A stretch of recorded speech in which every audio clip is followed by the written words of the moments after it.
بص يا اسطى، انا عايز الدولاب ده يتظبط، عايز 6 مفصلات. انت مالكش دعوه بقى، هعمل فيه ايه بقى؟ انا هطلعه لك، مش عارف يفتح ايه فيك بره عنك بقى. روح اعمل لي كوبايه شاي، سكر بره ما ساقعه، وشوف الوقت غير يشرب ايه. وانا شغال عندك. شغال عندي. يا عم اشتغل بس اشتغل. بس ما عملش ان انا اعمل فلوس في شغلنا عامها. تشرب ايه يالا؟ لا شكرا يا معلم، مش عايز.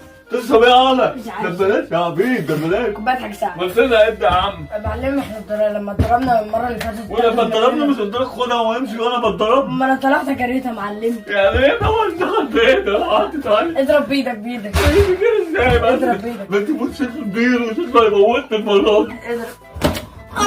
عين يا معلم. خليك شغال بس. ماشي يا معلم. الضرب انا هضربك احسن من الضرب من الراجل. اضرب. مش عارف اطلع الدولاب. اما اللي اشتغلت فيه يا معلم، مش هتركبه. كل مره يا معلم نروح نتضرب، كل مره مش هعدي انا معلم. انت متوسطين ولا مش مهم بقى؟ انا معلم انا خلصت يا اسطى؟ لو كده جاي يا معلم. خلصت يا اسطى؟ انت خلصت الدولاب؟ البلكونه اهرب بسرعه، البلكونه اهرب. هتكلم. ايه جري ثبتك على قوة موت.